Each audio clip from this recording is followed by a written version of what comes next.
Oh, Ray Narvaez Jr. Robert. Mr. Brown Man himself. Brown Man Gaming. Yep. All right. I always love his streams. This is like it's so fun to Like, watch. I don't think I could deal with streamings because I'm just like one of those kids who kind of like grew up with the Let's Play, the definition of a Let's Play. What I mean by that is like I watch like the whole like stream, like he posts like the streams on YouTube and like it's like 5 hours long. Yeah. I'll watch that. That's what I usually do. I like for streamers and stuff. I'll watch the archives and the VODs. Yeah. So like you just pretty much just like kind of sit down, do your work, and then listen to it. I don't know. It's like I feel like I like to watch it better because you see the whole process rather than just edited bits. You do, but I'll say this: if you don't have the time for certain things, I do agree that certain just like quick bits are really like the ways to go. Definitely. But it's one of those things where it's like YouTube's algorithm and Twitch's algorithm is so different that you can't really manage both effectively at the same time. You have to you can pick like which ones you want to do because YouTube's more about the short form content, while Twitch is like, oh, the longer you do and like that kind of stuff. Right. Yeah. Which is kind of weird because of the YouTube Partner Program, how they readjusted their hours and like how you need to have like 1,000 hours watch time, and it's just like, cool. How do I do that though with making just like 2-minute videos? It's just like, yeah. well, we don't know. Go for it. Have fun. So welcome back to another episode of the Tanooki Studio Podcast. Hello, everybody. We're back after 2 weeks. Sorry about that. School and snow. Yep. It's just fucking crazy, honestly, because the Super Bowl happened last week. We got snowed in, which is like fucking the worst thing ever. Because like your parents are going to go to Stanford to go hang out with their friends, like COVID Super Bowl party. I was like, yeah, in this weather, no one's going anywhere. Yeah, exactly. And I was like, you're gonna brave the storm. Fucking Christ. I know, right? Yeah, it was amazing because January, like nothing snowed. In December was nothing. But then as soon as like Groundhog's Day happened, it's like the groundhog was like, "Fuck you," gave us the middle finger, and went back to his hole. Yeah.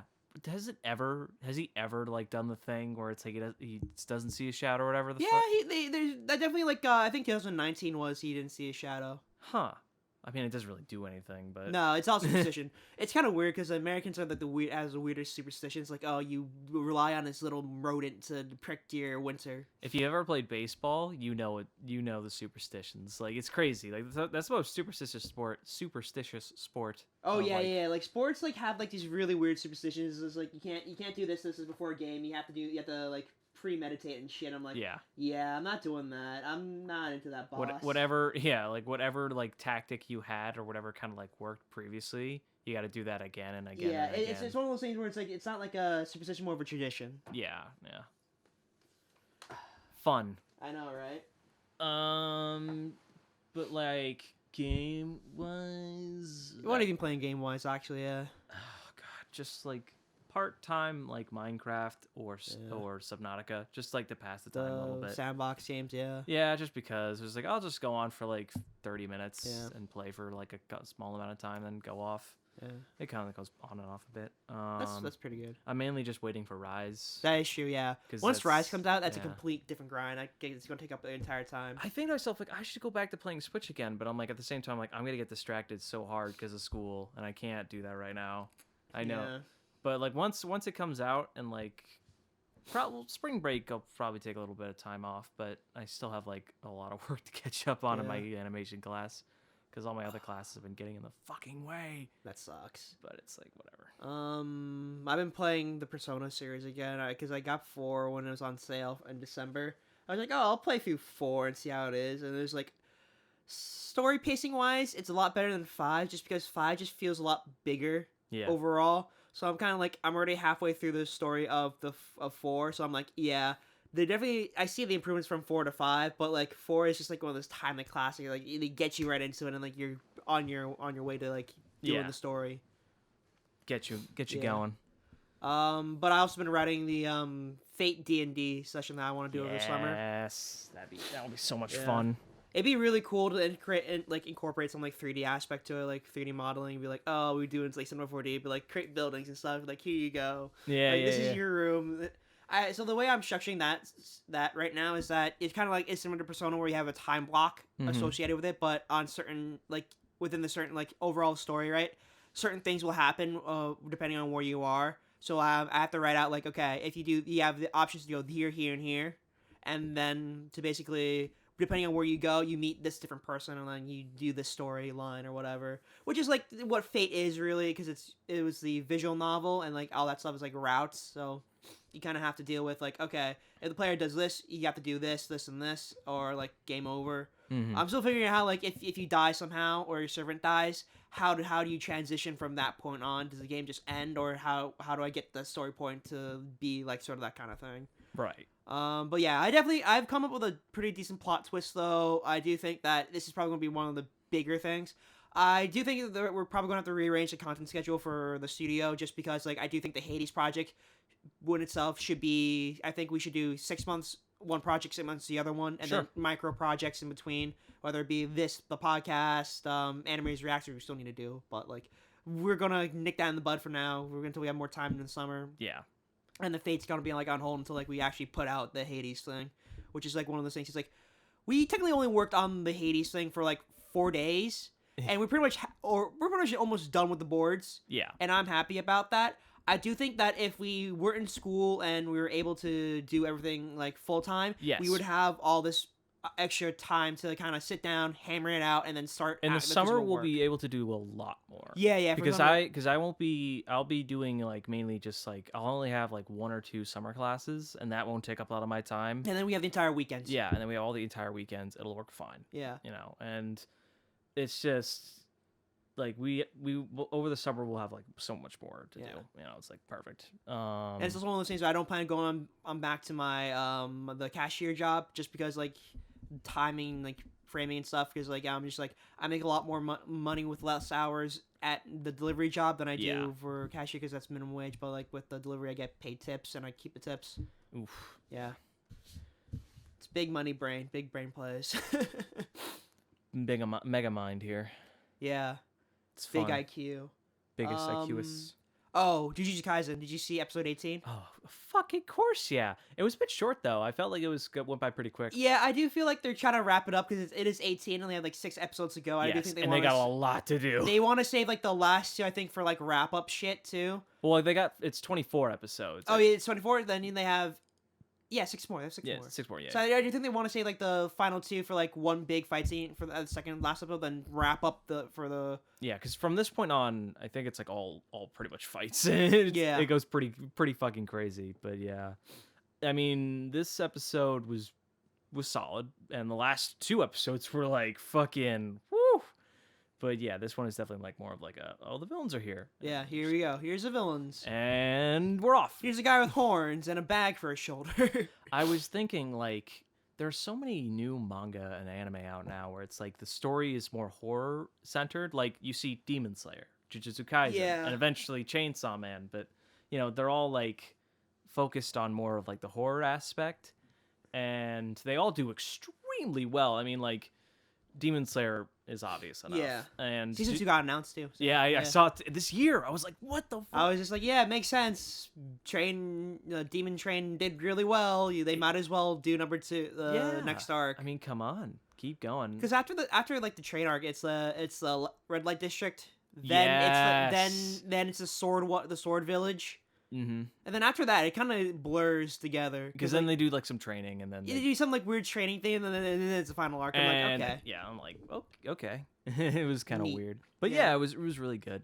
I'm super looking forward to the red light district. That fight, Dude, that fight scene's gonna be absolutely mad when they animate that, just because of the amount of like visualizations they have to do is like absolutely insane. Oh my god, it'll be so good. I still have to watch the movie. The movies are not out yet inside the West, so like we have to save it. But like, I don't think we're in a rush, just because like we kind of already know what happens. Yeah. It's like, okay, I know. Here you go. But hopefully like they'll air the movie in the West before they start. Oh yeah, before they start dubbing the second season. But like, yeah, because I don't think they're going to simuldub for this, at least, because like with a backlog of stuff they actually need to dub, it's kind of getting harder and harder for them to sort of do it. Yeah.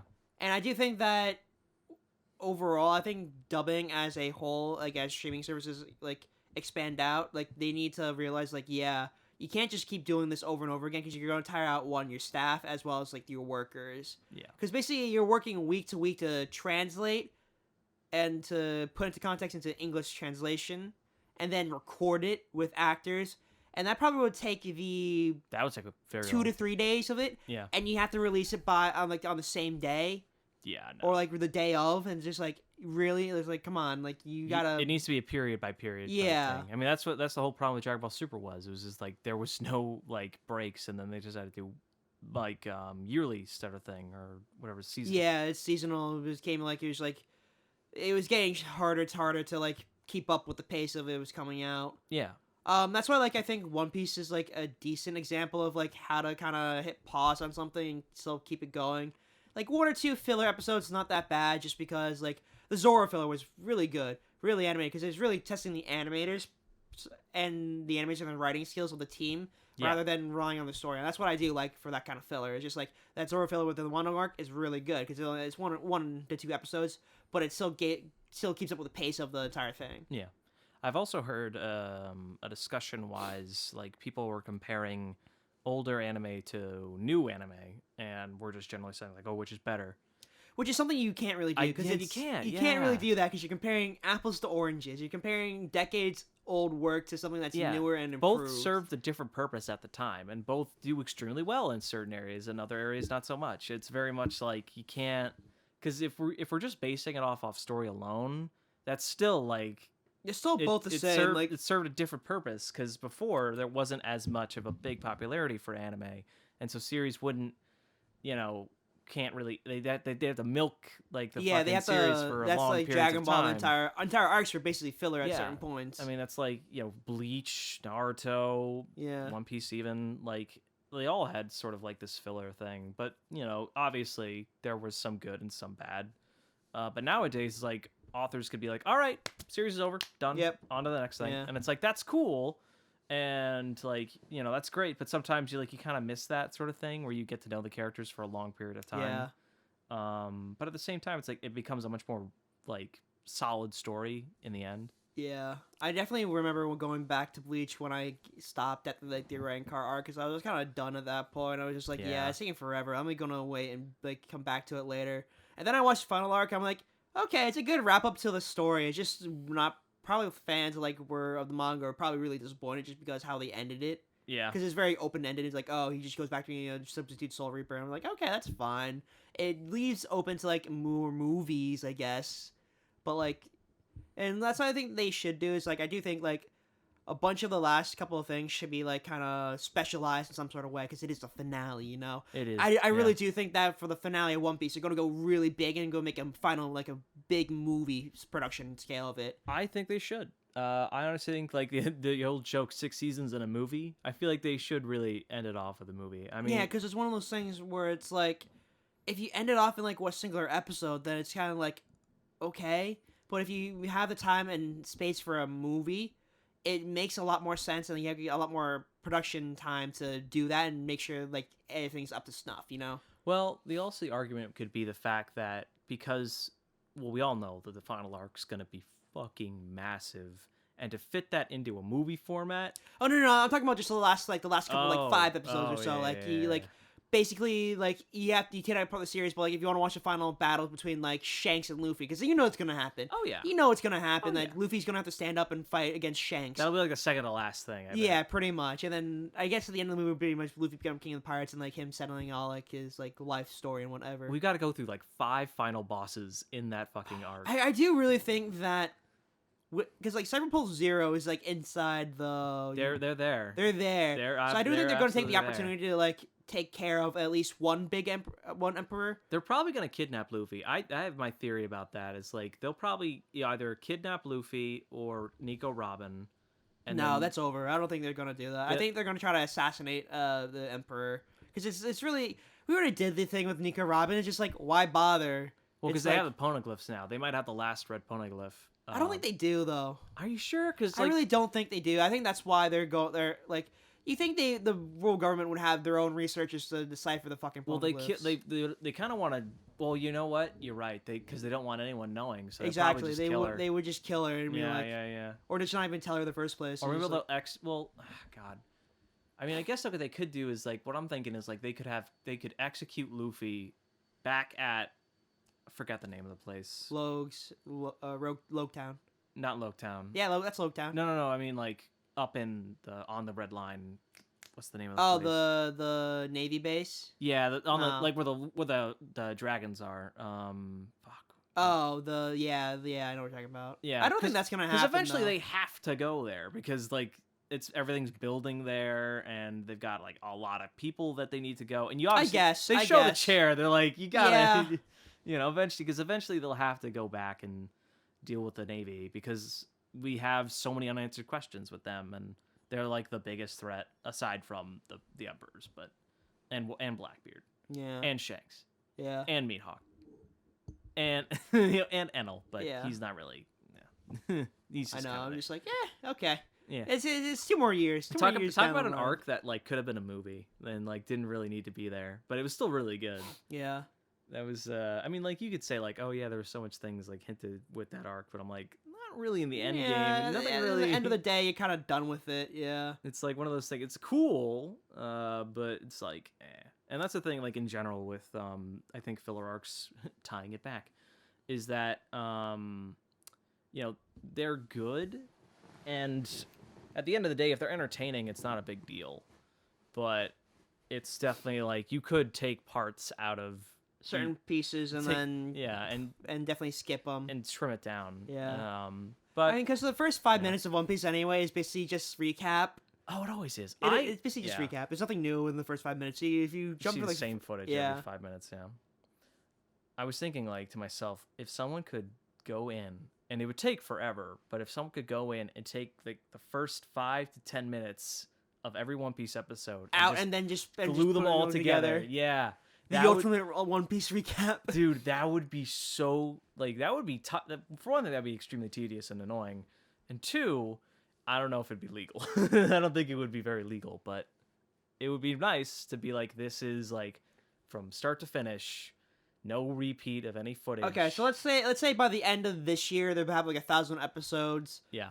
So basically, like 5 to 10 minutes of that 1,000 times is like 5,000 minutes, I guess. Of like, I would make the argument that the beginning and current One Piece is like fucking like the anime is really, really, really good. But there's like a middle section. Oh no, like from like Water 7 to like Annie's Lobby, it's just complete trash. Yeah. And like, I don't know what it is. It's like they do, well, for one thing, they do the Dragon Ball thing where like a huge chunk of it is just recap. And then like the ending is just. It's one of those scenes where the directors switch in between seasons. So it's kind of like, the pacing just felt weird. I think they could do it in 2 chapters at that point because like One Piece was very far ahead of what it was, especially at that point in the game, where it's like they're pretty much already almost at like part of me.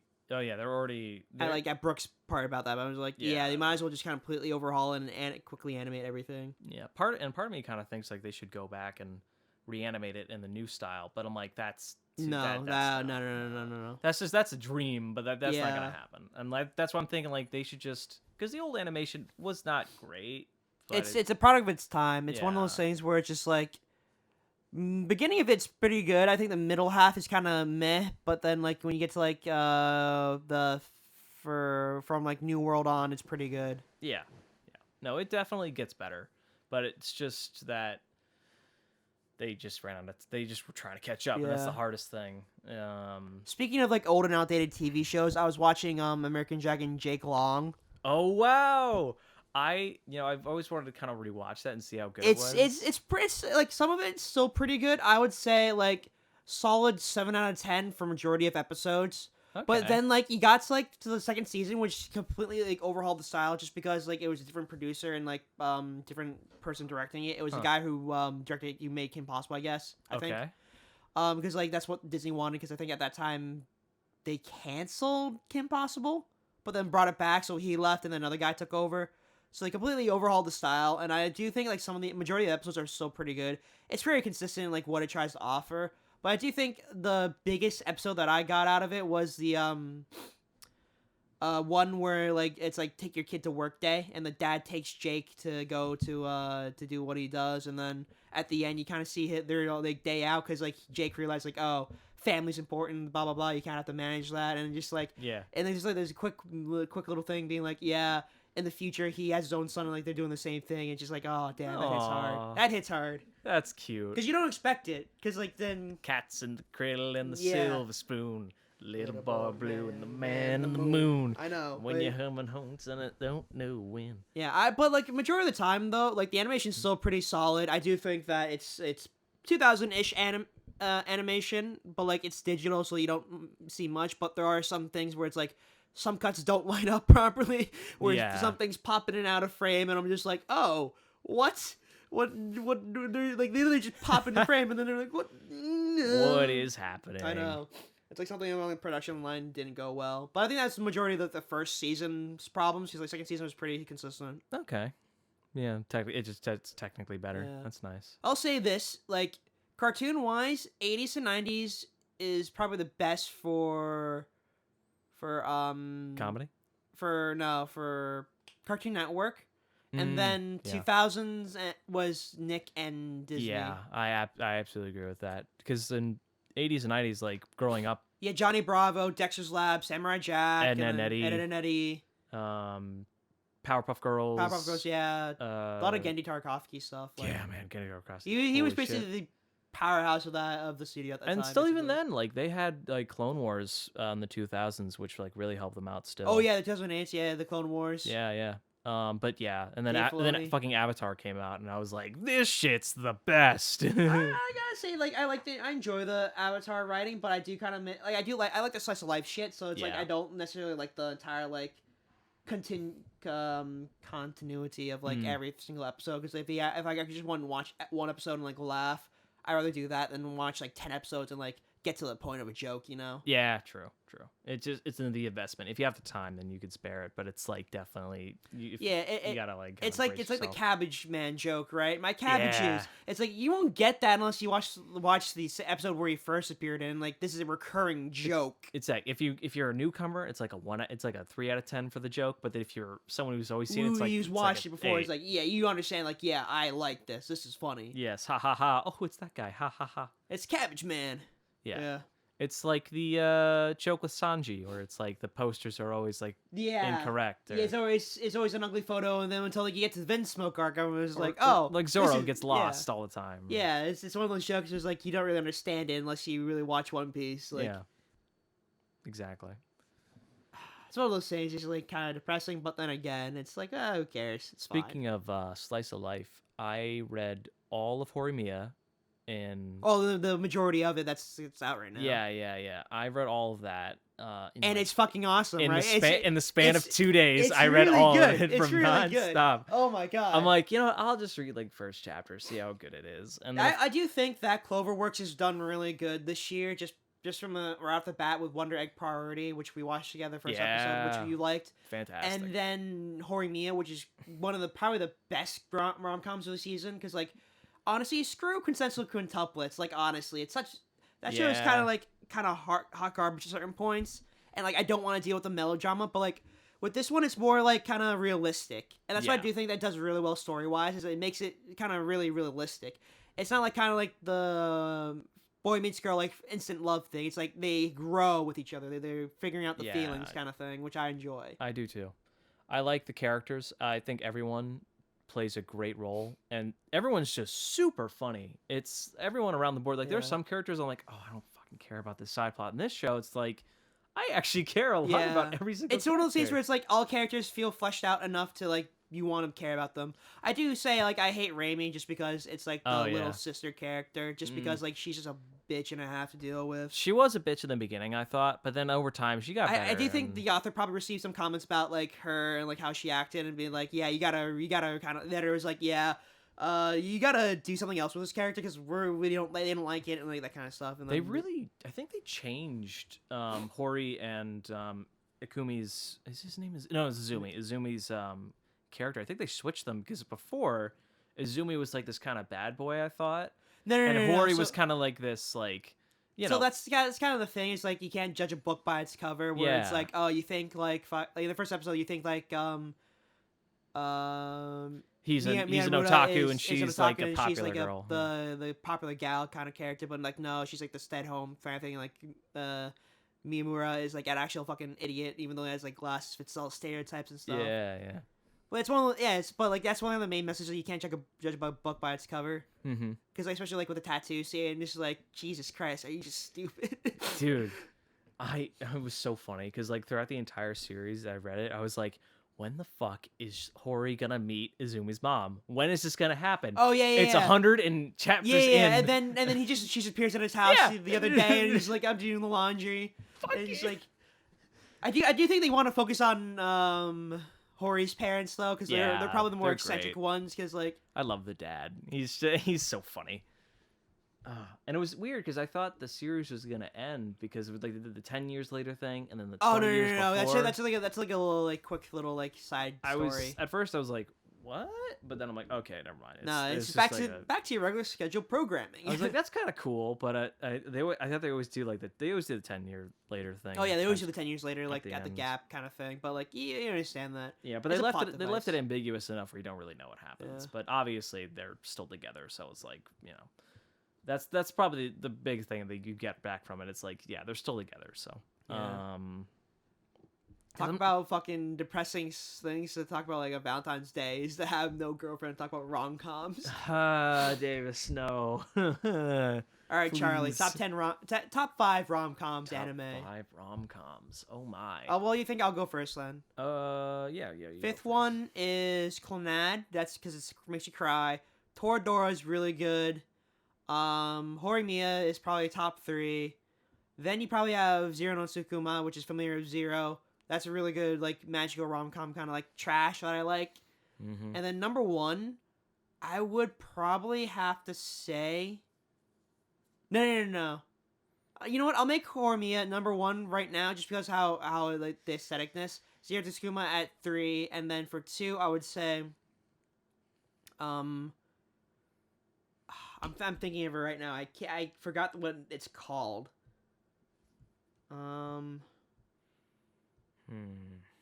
Jeez, blanking. Jeez, oh, jeez, Rick. Jeez. Oh, jeez.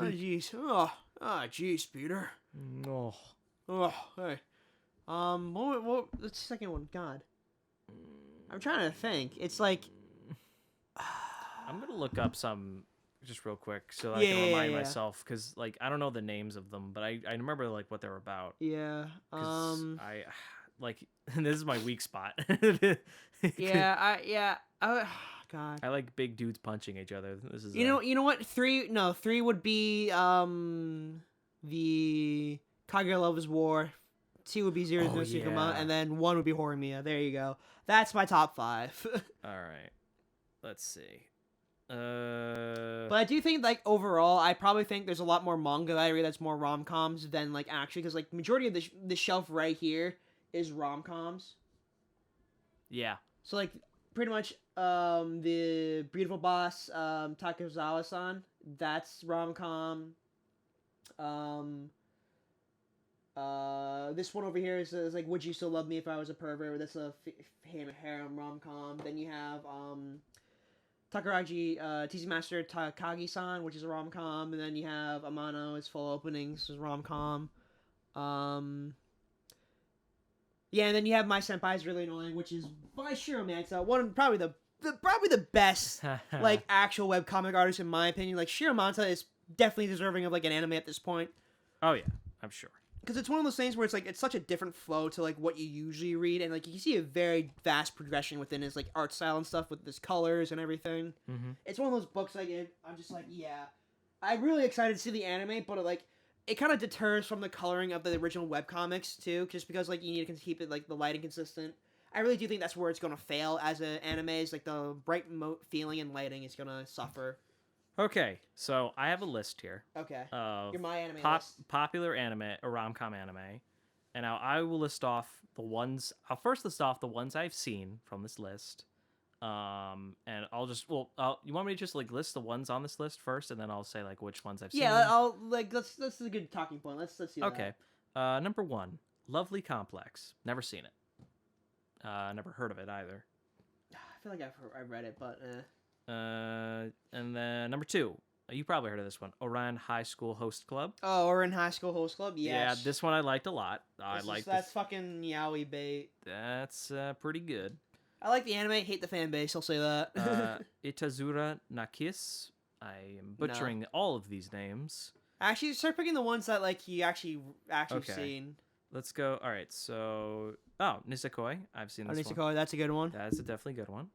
No, fuck, goddamn, rom-com, Boku Ben, which is We Never Learn. Forgot about that one. We forgot about that one. That was the one I'm thinking of. That was my number 2. That was my number 2 actually. There you go. That was the one I was thinking of because like it's really good. And, like I really like the manga's ending where it's like very ultimate like you know. Mm-hmm. Oh, Skip Beat. Yeah, I've seen Skip Beat. I like Skip Beat a lot.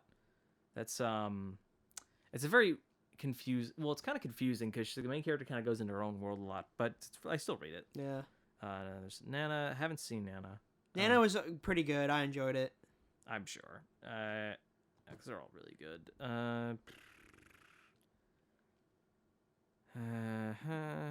Wait, The Devil's a Part-Timer is a rom-com? What? Technically, yeah, because like they have the romantic parts of it. Well, then that's definitely going up on my list because I love that series. I do think it's more comedy than rom-com, though. I think it's more of an isekai than a fucking rom-com. Yeah. But it's whatever. Okay, it's on the list. Oh shit. Kami-sama Kiss.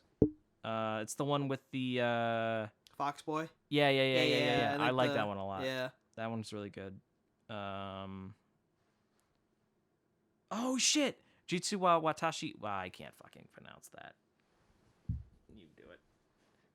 Oh. Yeah. I love that one. That's the one I was thinking because that one's really funny. Jitsu wa Watashi wa, which is like, can you keep my secret kind of thing, where it's just kind of the vampire girl and like the guy. Yeah. I like the manga's ending just because like it's very sweet. Me too. Yeah, and it's like it's very funny. Yeah. Oh, alright, Motegari. Yeah. Yeah. So I think out of the 5 that I would list, then I'm probably gonna list. Oh my God, Your Lie in April. Oh God. Yeah, I guess it's rom-com, but it's like one of those melodrama things. It's like, more of a drama. Yeah. It's more like really melodrama with romance in it. I would call it like a rom-com kind of thing. Violet Evergarden. What? Hard pass, my dude. No. What? All right. So yeah. Let's go. Number 5. I'm gonna give it Jitsu wa Watashi wa because that was fun. And that's a fun one. It was a good comedy and good romance. 4th. Actually, don't know. I'll give Kami-sama Kiss 5 and then Jitsu wa Watashi wa 4 because I found Jitsu wa Watashi wa. I remember that more than the Fox one. And then Devil's a Part-Timer. Let's see. I might give that 3 or 2. I'll give it 3 because it's not really a rom-com itself. Yeah. And then I guess it's a tie between. I mean, I like Skip Beat a lot, so I'm gonna give Skip Beat number 2 because I like Skip Beat quite a bit. I'm not gonna include Devil's a Part-Timer because I don't think that counts. It counts really. And then I guess I'll give number 1 to Nisekoi, here's the thing, right? I liked it fine, but I think I'd give it to Horimiya because Horimiya to me, it's just like way better than anything you've pretty much seen so far. Yeah, it's like, and it's nothing crazy because a lot of times characters will like the misunderstanding trope is such a pain in the ass. Yeah, because sometimes a character will be caught saying or doing something by accident.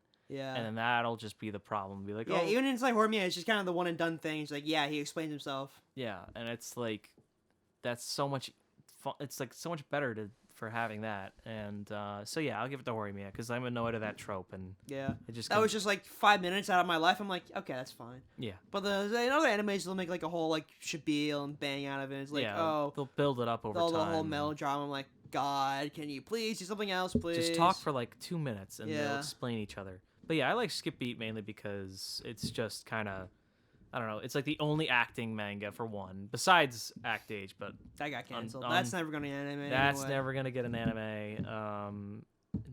which is unfortunate, but it's whatever. Hopefully the artist gets a new job. And then also it's like I like the main character a lot. She's kind of a scatterbrain, and she's sort of she's on this cusp. Scatterbrain Jane. She really is insane in some certain parts, like, but it's fine because I like the story a lot, and it's still going, which is nice. So yeah, that's my top 5. It's a weird top 5, but take it from a guy who's never really seen a lot of rom-coms. If it's got a little bit of action in it, or it's funny, and if it's funny, then it's gonna be high on my list. I mean, Devil's a part-timer.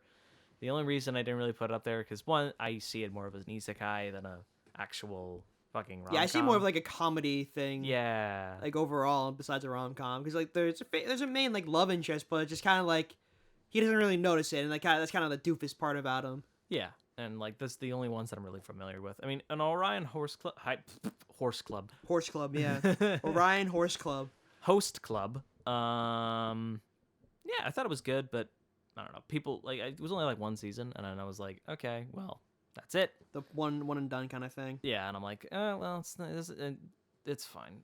It's okay, but it's not. I don't think it's top 5. Maybe top 10, but I don't know. Yeah, I mean that's pretty much mine. Yeah. All right, I think we've been going on for a long. The Matters of Love, Davis. Yeah. Also, I've been on a kind of a tear with manga recently because I read that, and then I read Horimiya, and then I'm reading Terraformers now because Terraformers, I remember being super fun. So I'm. Yeah, that one is super fun. With the roaches, yeah. The roaches. They look fucking terrifying. Oh yeah. I think the anime butchered it though, but like it's one of those things where it's like you have to like read the actual material to actually remember what it actually is. Yeah. But we've gone on for a pretty decent while, 30 odd minutes plus. Nice. It's pretty good. Back at it, just ease into the. Back at it again. Yeah, ease into the whole thing over and over again. So I guess we'll see you all next time. Bye guys. Bye guys. Bye guys.